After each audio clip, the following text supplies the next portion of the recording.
When it's time to replace your wiper blades, an authorized dealer can provide you with the right set for your vehicle, and you can install them yourself in just a few minutes.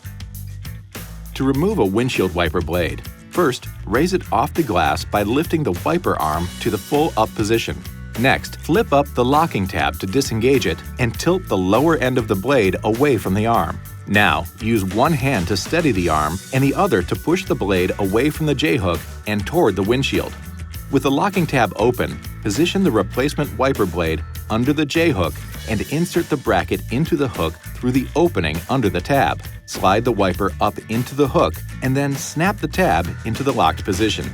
Now, just lower the wiper blade onto the glass and repeat the process for the other side. This video is not intended to take the place of your owner's manual. For complete details and other important safety information, please see your owner's information.